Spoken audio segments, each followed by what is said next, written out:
नमस्कार दोस्तों।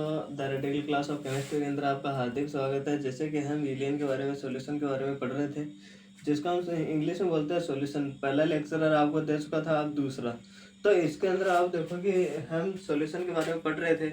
उसके अंदर कुछ स्टेप हमने देखा था। क्या देखा था? विलियनों के प्रकार। जहाँ तक मेरी याद है वहाँ तक हमने विलियनों के प्रकार देखा था। उसमें विलय की मात्रा के आधार पर क्या है, विलय की मात्रा के आधार पर। दूसरा है विलायक के मात्रा के आधार पर। हमने विलय की मात्रा के आधार पे हमने देख लिया था। विलय की मात्रा के आधार पे क्या देखा था हमने? एक देखा था तनु विलयन, सांद्र विलयन, जो संतृप्त विलयन, असंतृप्त विलयन और अति संतृप्त विलयन। जिसके अंदर हमने देखा था सांद्र विलयन है, उसके अंदर क्या है, सांद्र विलयन है, उसके अंदर जैसे चाशनी, चीनी को उबालकर उसमें थोड़ा पानी मिलाना, तो मतलब कि उसमें बहुत ज्यादा चीनी होती है, उसको हम बोलते हैं कि सांद्र विलयन। तनु विलयन मतलब कि चीनी का जो नॉर्मल पानी के अंदर थोड़ी चीनी मिलाई हुई, कम मात्रा में चीनी मिलाई हुई। अति जो संतृप्त विलयन, जिसमें कि आवश्यकता से कम मात्रा में विलय हो, विलायक में आवश्यकता से कम मात्रा में विलय हो। और अति संतृप्त, अति संतृप्त क्या है? विलय की मात्रा के अनुसार उसके अंदर मिला हुआ हो। जैसे हम पानी के अंदर मतलब कि नमक मिला रहे हैं, तो उसके अंदर भी एक निश्चित मात्रा तो होती है। कि नींबू पानी बना रहे हैं तो उसके अंदर एक निश्चित मात्रा होती है, उनसे ज्यादा मिलाने के ऊपर क्या होता है कि खारा हो जाता है। तो उसके अंदर वो उस स्थिति में आता है कि अति संतृप्त विलयन के अंदर, ठीक है। और असंतृप्त विलयन में, सॉरी, अति संतृप्त विलयन के अंदर मतलब कि अधिक से अधिक मात्रा में मिला हो। अब मानो कि हमने क्या किया, पानी के अंदर नमक मिला रहे हैं और नमक इतनी ज्यादा मात्रा में मिला दिया कि वो पीने लायक नहीं बचा, तो उसको हम बोलते हैं अति संतृप्त विलयन। ये मैंने आपको बता दिया था, ठीक है। अब उसके बाद में स्टार्ट करते हैं कि विलायक की मात्रा के आधार पर। एक तो इसके अंदर होता है गैसीय। गैसीय के अंदर क्या है? नाइट्रोजन है, CO2 है। नाइट्रोजन कितने प्रतिशत होती है? जो होते हैं 78%। और जो आपके पास क्या है, ऑक्सीजन होती है वो 21%। CO2 होती है वो 0.03%। तो ये आपके पास देखा होगा। अब उसके बाद में क्या है? द्रव। द्रव के अंदर क्या है? द्रव के अंदर एल्कोहल है, तेल है। ये क्या हो गया? द्रव के जो इधर देखो, गैसीय विलयन। क्या हो गया? गैसीय विलयन। नीचे हो गया द्रव विलयन और ठोस विलयन, ये हो गया। अब इसके बाद में देखो गैसीय विलयन कितना है। गैसीय विलयन देखो गैसीय विलयन है, इसके एग्जांपल देखो। NO2 कितने प्रतिशत है? 78%। O2 21%। और क्या है? CO2 0.003% है। ये तो है 0.03%, ज्यादा लगा देंगे। तो अब उसके बाद में क्या है कि द्रव का विलयन। इसके अंदर क्या है? तेल है, तेल, एल्कोहल है। एल्कोहल का हम क्या बोलते हैं? शराब। दूसरा क्या है? ठोस विलयन। ठोस विलयन के अंदर क्या मानोगे? Steel, steel. ये हो गया। अब उसके बाद में क्या है आपके पास? अब देखो इसका हम एकदम मतलब कि विलायक, विलय और उदाहरण के तौर पे देख लेते हैं। विलयनों के प्रकार। विलय, विलय, ये क्या है? विलायक। विलयनों के प्रकार। गैसीय विलयन। गैसीय विलयन है। गैसीय विलयन आपके पास क्या है? गैसीय विलयन देखो, विलयनों के प्रकार, विलायक और विलय। विलायक और विलय क्या है? हम गैस के बारे में बात करें तो गैस, गैस लिख दी 3 जगह। अब उसके अंदर गैस में गैस मिलाएंगे तो हमारे पास क्या बनेगा? उदाहरण देखो कि ऑक्सीजन के अंदर नाइट्रोजन गैस का मिश्रण, ऑक्सीजन और नाइट्रोजन का मिश्रण बनेगा गैस में गैस मिलाएंगे तो। और क्या है? गैस में द्रव मिलाएंगे तो क्लोरोफॉर्म में नाइट्रोजन गैस का मिश्रण। क्लोरोफॉर्म में क्या कर रहे हैं? नाइट्रोजन गैस मिला रहे हैं। इसका उदाहरण ये हो गया। अगला है गैस का ठोस। इन दोनों को मिलाएंगे तो हमारे पास क्या उदाहरण बनेगा? कपूर का नाइट्रोजन गैस में मिश्रण। ये देखो कि ये इतना है, वो तो क्या है? समान है। ऑक्सीजन, क्लोरोफॉर्म और कपूर, ये 3 आपको क्या करना है? याद रखना है। बस ये 3 नाम याद रखने हैं, बाकी इनका क्या हो गया? उदाहरण याद हो गया। अब ऐसी स्थिति के अंदर देखो द्रव विलयन। द्रव विलयन द्रव्य विलयन देखो हर जगह आपने 3 बार क्या लिख लिया, द्रव द्रव। क्यों, एक बार गैस मिलाएंगे, द्रव मिलाएंगे और ठोस मिलाएंगे, तो आपके पास क्या बनेगा, क्या मिलेगा, जल में घुली हुई ऑक्सीजन। द्रव में गैस मिलाओगे तो क्या होगा, जल, जल में घुली हुई ऑक्सीजन। ये हमें साधारण से पता है कि ऑक्सीजन, गैस में देखो जो क्या है, नाइट्रोजन है, ऑक्सीजन है, CO2 है, कार्बन डाइऑक्साइड, ये तो बोलते हैं इसको। अब इसके बाद में क्या है कि जल, जल तो हमारे पास नॉर्मली रहता है, उसमें घुली हुई ऑक्सीजन, ठीक है। दूसरा क्या है, द्रव में द्रव मिलाएंगे, जल में घुली हुई एथेनॉल, तेल, एल्कोहल, एथेनॉल, ये हो जाएगा। उसके बाद में क्या है, द्रव में ठोस मिलाएंगे तो जल में घुला हुआ ग्लूकोज, ग्लूकोज। जैसे हम बीमार होते हैं तो हमारे शरीर में लगाते हैं ना, जो बोतल वगैरह लगाते हैं, उसके अंदर भी क्या होता है कि ये ग्लूकोज ही होता है, ठीक है। अब उसके बाद में अगला क्या है, अगला है ठोसीय विलयन। आपके पास क्या है, ठोसीय विलयन। ठोसीय विलयन देखो, ठोस में गैस मिलाओगे तो क्या बनेगा, हाइड्रोजन का जो क्या है प्लेटिनियम में विलयन, जो क्या है हाइड्रोजन गैस है उसको क्या हो जाएगा, प्लेटिनियम में विलयन। अब क्या होगा, ठोस में द्रव मिलाओगे तो पारे का सोडियम के साथ अमलगम। जो ठोस में द्रव मिलाओगे तो पारे के साथ, पारे के अंदर क्या बन जाएगा, सोडियम के साथ अमलगम। अब आपके पास क्या है, ठोस में ठोस मिलाओगे तो तांबे का सोने में मिश्रण। तांबे है वो भी क्या है, ठोस है, और सोना है वो भी क्या है, ठोस, सोने में विलयन, ये हो गया। अब उसके बाद में है विलय की मात्रा विलयन में कितनी है, विलय की मात्रा विलयन में कितनी है, विलय की मात्रा विलयन में कितनी है, ये हमें नहीं पता। तो सांद्रता के पद में देखेंगे, ये किस में देखेंगे, सांद्रता के पद में देखेंगे।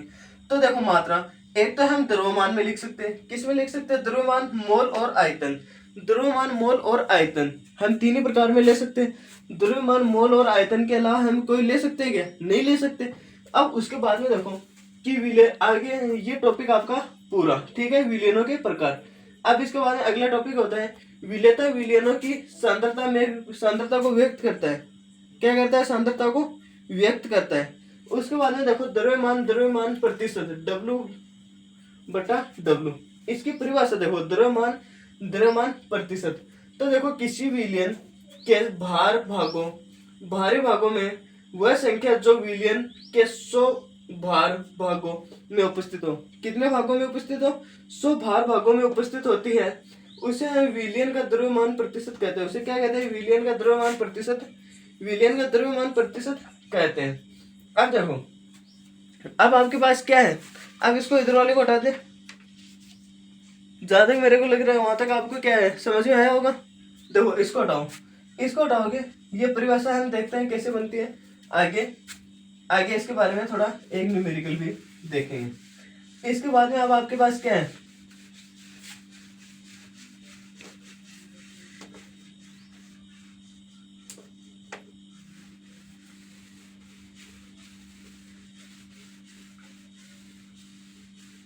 देखो कि हम इसके अंदर ले क्या लेते, एक बीकर ले लिया, ठीक है, एक बीकर ले लिया, ये इधर दूसरा बीकर लिया है, क्या कर दिया, 2 बीकर ले लिया, ठीक है। 2 बीकर लेने के बाद हमने क्या किया, एक बीकर के अंदर क्या बनाया, विलय, इसके अंदर क्या है, विलय, इसको नाम दे दिया बीकर नंबर फर्स्ट। दूसरा क्या लिया, बीकर नंबर बी, इसके अंदर क्या है, विलायक, क्या है, विलायक। इन दोनों को आपने मिलाया तो अब आपके पास क्या बनेगा, इन दोनों को मिलाने के बाद आपके पास क्या बना, जैसे हम देखते हैं विलय और विलायक को मिलाने के बाद आपके पास विलयन बनता है। आपके पास क्या, सभी के पास विलयन बनता है। जैसे हमने कल उदाहरण देखा था कि जैसे पानी के अंदर नमक घोला, ये भी हमारे पास क्या बना है, एक विलयन बना है। जो क्या है कि जल के अंदर चीनी को घोला है, वो भी हमारे पास क्या बना है, एक, जो आपके पास एक विलयन ही तो बना है, एक विलयन ही तो बना है। तो इसी का हम क्या करेंगे, इसको हम जोड़ेंगे तो अब आपके पास बनेगा कि ए और बी, क्या बन गया, इसको अंदर अच्छी प्रकार से मिला दिया और बन गया विलयन ए और ए प्लस बी, क्या बन गया, विलयन ए प्लस बी, ये बन गया। अब इसको आगे देखो, अब इसको हम क्या लिखेंगे, इसको लिखेंगे कि इसको लिखेंगे, माना कि विले ए और विलायक बी को मिलाने पर विलयन ए बी प्राप्त होता। ये तो प्राप्त होगा, क्या प्राप्त होगा? विलय ए और विलायक बी को मिलाने पर विलयन ए और बी हमारे पास क्या हो रहा है? प्राप्त हो रहा है।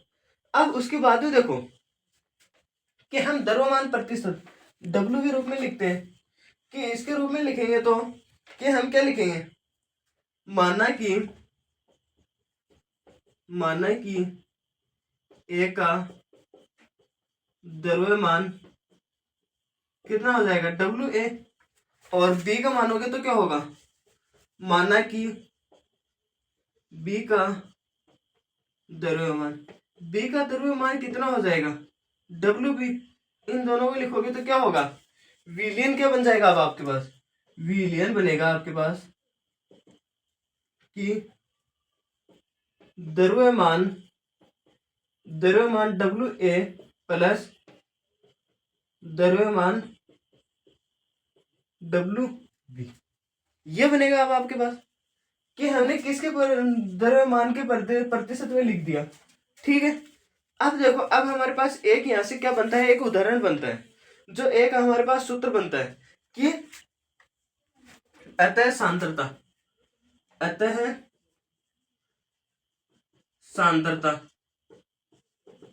W/W क्या है?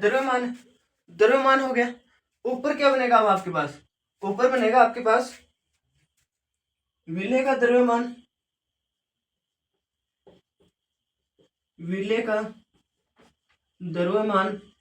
क्या है? WA, और नीचे क्या बन जाएगा? इधर गुणा में 100। विलियन क्या बन जाएगा अब आपके पास? विलियन का द्रव्यमान क्या बनेगा? विलियन का द्रव्यमान ही तो बनेगा WA प्लस WB। हमने ये तो लिखा है विलियन बराबर द्रव्यमान A, WA प्लस द्रव्यमान WB। हम इसको ये भी लिख सकते हैं विलायक का द्रव्यमान WA प्लस विलायक का द्रव्यमान WB, ये भी लिख सकते हैं। ये अतः सांद्रता का सूत्र हमारे पास बन गया। ये बन सकता है दोबारा क्या? दूसरा सूत्र क्या बन सकता है? सेम टू सेम ऐसा का ऐसा है। क्या बन सकता है? अवयव का द्रव्यमान। अवयव का क्या बन सकता है? द्रव्यमान। ये क्या होगा? ये भी बस सेम टू सेम ये है, इसको अलग अलग नाम से पूछा सकता है, अतः सांद्रता और अवयव का द्रव्यमान। तो इसके अंदर क्या है? इसके अंदर आपके पास क्या बन रहा है? विलियन में उपस्थित अवयव का द्रव्यमान, विलियन में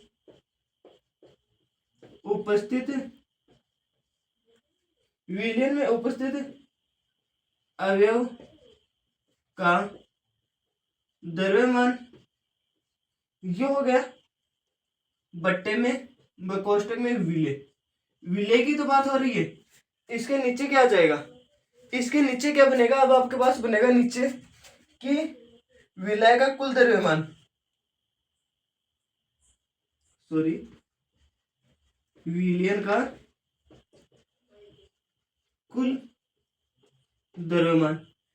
का कुल द्रव्यमान गुणा 100। ये तो हमने लिखा था विलियन का द्रव्यमान WA प्लस WB, तो यहाँ क्या लिख दिया? सीधा कुल द्रव्यमान लिख दिया। ये एक ही तो बात है, कुछ अलग थोड़ी है, यहाँ कुछ अलग नहीं है। इसको हम एक शॉर्टकट तरीके से लिखेंगे तो हम इसको ये भी लिख सकते हैं। क्या लिख सकते हैं? इसको हम ये लिख सकते हैं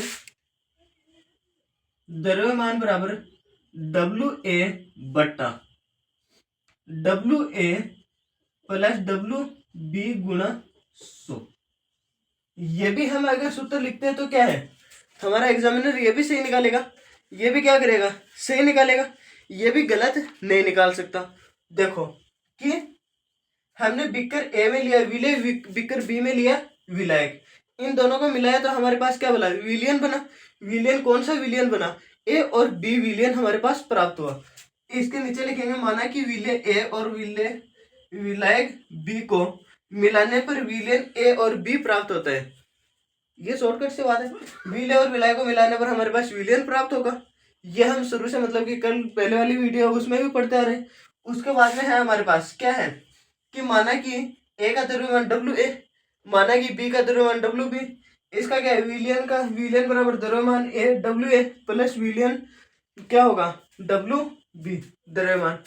अब इसके बाद हमारे पास क्या बनेगा, अतः सांद्रता डब्ल्यू ऑब्लिक डब्ल्यू बटा डब्ल्यू, इसका क्या हो जाएगा विलियन का द्रव्यमान डब्ल्यू ए बटा विलियन का द्रव्यमान W A plus W B. इसको हम ये भी लिख सकते हैं विलियन का कुल द्रव्यमान गुणा 100। इसके बाद में अवयव का द्रव्यमान, विलियन में उपस्थित अवयव का द्रव्यमान कोष्टक में विले बटा नीचे क्या है विलियन का कुल द्रव्यमान गुणा 100 सब में लग रहा है। तो इधर क्या है, इधर डब्ल्यू का डब्ल्यू रहेगा, डब्ल्यू ऑब्लिक डब्ल्यू बराबर ऊपर क्या है, ऊपर हमने क्या माना डब्ल्यू ए, ऊपर क्या माना डब्ल्यू ए बटा नीचे क्या माना W A plus W B गुणा 100। तो हम ये सूत्र भी लिख सकते हैं, अब देखो हम और एक क्या करते हैं, एक न्यूमेरिकल देख लेते हैं। शॉर्टकट से एक न्यूमेरिकल है वो देख लेते हैं, बस 2 मिनट का है। तो इसके अंदर देखो, इसको हटा दे, ये शायद सबको समझ में आ गया होगा, वरना पीछे निकाल कर देख लेना। इसके